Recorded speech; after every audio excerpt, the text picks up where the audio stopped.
Hi, my name is Diane Diles Hammond. I am the daughter of former Staff Sgt. Curtis Diles Jr., who was an American Army Airman in World War II, one of the forgotten 500 saved by General Mihailovich and the Serbian Chetniks in September of 1944. When I was invited to be a guest and speak at the second annual Chetnik reunion, I considered it to be such an honor and a privilege. You see, I am now my father's voice, as he passed on September 10th, 2014. It was around that time that you were preparing for your first reunion, and he'd been asked to write a little something to be read there.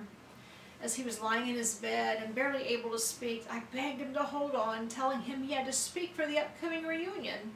Spreading the Serbian truth was his passion, his life's mission. We all felt this cause gave him the will to live many times when death seemed imminent. He looked at me and said, "You can speak for me." The torch had been passed. But how could I capture Dad's 60-year campaign in a few short minutes? How could I possibly convey the love he felt for the Serbian Chetniks? If you could see my parents' house, you would know where his loyalty lied. On his dining room wall and above his bed, he hung a picture of Mihailovich. His garage was a shrine to Serbia. His office contained shelves of books and binders filled with letters he'd written over the years to right the wrong in the United States. I began taking pictures of these letters to share them in this video, but I quickly realized it was an overwhelming task. It would take me weeks to capture them all. I found myself reading each and every letter, cheering him on, feeling as though I was right there in Serbia with him. Up until his last dying breath, he told his story to nearly everyone he came in contact with. He had a way of turning all conversations, no matter the subject, into a story about Mihailovich and the Serbian Chetniks. And people listened. His passion was so obvious. Mihailovich was probably one of the first names that I learned. Dad was a champion for Serbians and one of Mihailovich's staunchest defenders. Although I heard the story often, it wasn't until my teenage years that I began to comprehend that I lived because of Mihailovich and the Serbian Chetniks. As Dad would say, how can one repay that debt? I'll never forget the summer of 2004 when he placed 500 American flags in his yard, representing the 500 Americans saved by the Serbian Chetniks. He raised the Serbian flag and waved it right along with the American flag. Living on one of the main streets running through our city, he gained the attention of all passers-by. He made it a fun family event, a memory that will forever be ingrained in the minds of his children and his grandchildren.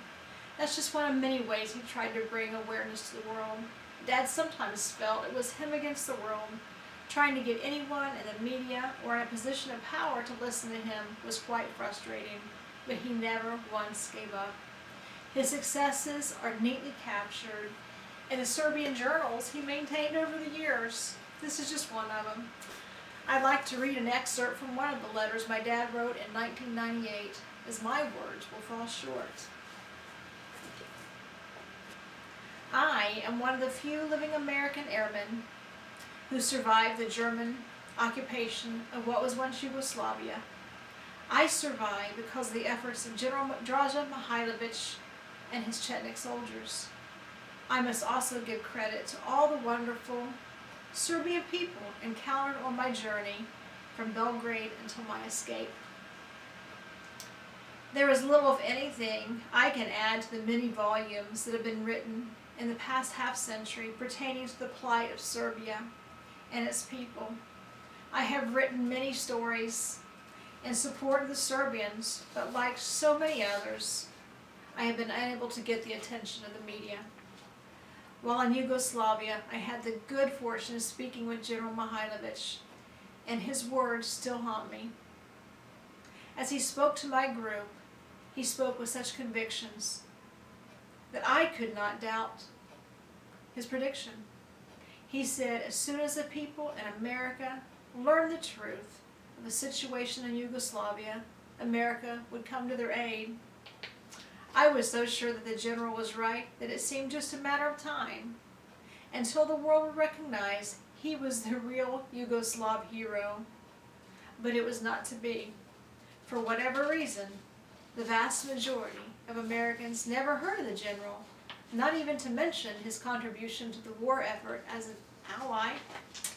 If every American would read the book OSS and the Yugoslav Resistance from 1943 to 1945, written by Kirk Ford Jr., and conclude the truth for themselves, there would be a different world opinion than that which now persists.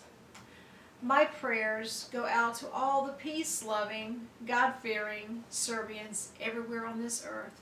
Sincerely, Curtis Diles. So what would my dad say if he were here today? He would say, although I am deeply honored to be here, this is not about me. The Serbian Chetniks are the heroes.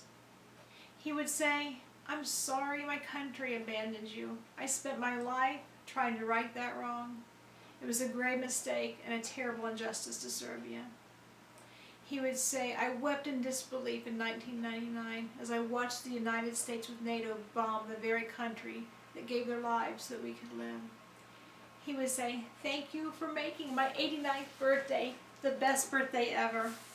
I read and reread your beautiful letters to me, and I was so deeply touched. Although I was sick and weak and my days left on this earth could be counted on one hand, I wanted that book with me when I was admitted in the hospital. He would say, I danced with Mihailovich and the angels in heaven when he was rehabilitated on May 14, 2015. He would say, because of you, I lived a long, full life when I was quite certain death awaited at 19. Because of you, 26 of my descendants live today. He would say, thank you for welcoming and extending your love to my family. They now know firsthand what I told them for years. The Serbian Chetniks are the best, and my love for them runs deep. My dad was so right. Over the past year, I have developed some wonderful and close relationships with Serbian Chetniks near and far. I treasure our friendship, and I'm thrilled to be invited to this Serbian reunion. Thanks for including me in your family. I love you all, and I will continue spreading the truth as my father did. As I come to the end of my life, I will pass the torch to my children, so that truth will never die. I miss you, Dad. You'll always be my hero. God bless you all, and thank you.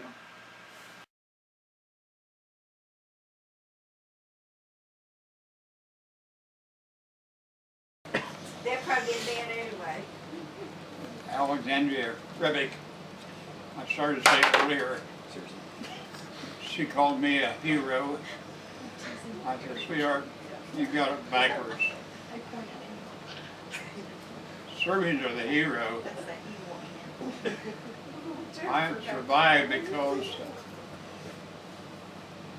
you made me live. You protected me from the Germans. That's the only reason I'm alive now. So the Serbians are the heroes, not me. I hope you're getting this. You know what? They are heroes in my book.